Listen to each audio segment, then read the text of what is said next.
আসসালামু আলাইকুম। আশা করি আপনারা সবাই ভালো আছেন। আজকের পর্বে আমি আপনাদেরকে দেখাবো যে আপনি যদি আপনার ওয়েবসাইটের ব্যাকগ্রাউন্ড হিসাবে কোনো ইমেজকে সেট করেন, তাহলে ওই ইমেজ যদি আপনার ওয়েবসাইটের ব্যাকগ্রাউন্ডে একের অধিকবার চলে আসে অথবা বারবার রিপিট করে, তাহলে আপনি ওই রিপিটটা কিভাবে বন্ধ করবেন।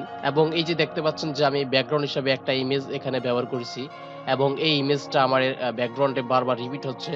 তো আমি এই রিপিটটা বন্ধ করে আজকে আপনাদেরকে দেখাবো যে কিভাবে ইমেজের রিপিটটা বন্ধ করতে হয়। তো ইমেজের রিপিট বন্ধ করার জন্য আপনি নোটপ্যাডে চলে আসবেন। নোটপ্যাডে আসার পর আপনি এই যে নিচে ব্যাকগ্রাউন্ডের নিচে বা যেকোনো একটা প্রপার্টির উপর বা নিচে আপনি লিখে দিবেন। যেহেতু আমরা ব্যাকগ্রাউন্ডে ইমেজকে রিপিট বন্ধ করব, সেহেতু আমাদের এখানে লিখতে হবে যে ব্যাকগ্রাউন্ড রিপিট। তাহলে আপনি এখানে লিখে দিবেন ব্যাকগ্রাউন্ড রিপিট। তো আমি লিখে দিচ্ছি background repeat, BACK background RE।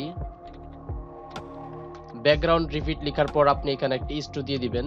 Is to দেওয়ার পর আপনি এখানে লিখবেন no repeat, no repeat. No repeat লিখার পর আপনি এখানে একটা সেমিকোলন দিয়ে দিবেন। সেমিকোলন দেওয়ার পর এটা এখন আপনি সেভ করে দিবেন। সেভ করে দেওয়ার পর এখন আপনি ব্রাউজারে চলে যাবেন। ব্রাউজারে চলে আসার পর আপনি এখন দেখতে পাচ্ছেন যে ব্রাউজার ইমেজটা বারবার রিপিট হচ্ছে, কিন্তু আপনি যখন রিলোড দিবেন তখন আমাদের ইমেজের রিপিটটা বন্ধ হয়ে যাবে। তো আমি রিলোড দেই। রিলোড দেওয়ার পর আপনি দেখতে পাচ্ছেন যে আমাদের ব্যাকগ্রাউন্ডের ইমেজের রিপিটটা বন্ধ হয়ে গেছে এবং ইমেজটা বারবার শো হচ্ছে না। আমাদের একটা ইমেজ ব্যবহার করেছি, এর জন্য একটা ইমেজ চলে আসছে। তো আমি এখন দেখাবো যে আপনি কিভাবে এই একটা ইমেজ দিয়ে পুরো ওয়েবসাইটের বডিকে কভার করতে পারেন অথবা কিভাবে এটাকে ফুল ডিসপ্লে করতে হয়। তো এই ইমেজটাকে ফুল ডিসপ্লে করার জন্য আপনি আবার নোটপ্যাডে চলে আসবেন। আসার পর আপনি এখানে লিখে দিবেন background size, BACK background size, BAGROUND background size লিখবেন, SIZ সাইজ। ব্যাকগ্রাউন্ড সাইজ লেখার পর আপনি এখানে একটা ইস্টু দিয়ে দিবেন। ইস্টু দেওয়ার পর আপনি এখানে লিখবেন কভার, COVER। কভার মানে হচ্ছে যে এই ইমেজটা পুরো ওয়েবসাইটের ব্যাকগ্রাউন্ডকে কভার করবে, ঠিক আছে? মানে পুরো বডি ধারণ করবে, ফুল ডিসপ্লে হবে।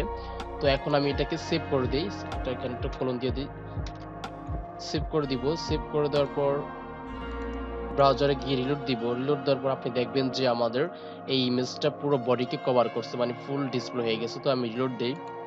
রিলোড দেওয়ার পর আপনারা দেখতে পাচ্ছেন যে আমাদের ইমেজটা ওয়েবসাইটের ফুল বডিকে কভার করছে অথবা ফুল ডিসপ্লে হয়ে গেছে। তো আশা করি আপনারা বুঝতে পেরেছেন যে আপনি কিভাবে আপনার ওয়েবসাইটের ব্যাকগ্রাউন্ডে যেকোনো একটা ইমেজ সেট করলে এবং ওই ইমেজটি যদি একের অধিক রিপিট করে বা বারবার রিপিট করে এবং সেই ইমেজের রিপিটটি কিভাবে বন্ধ করবেন এবং ওই ইমেজটিকে আবার কিভাবে ফুল ব্যাকগ্রাউন্ডে শো করাবেন অথবা কভার করাবেন।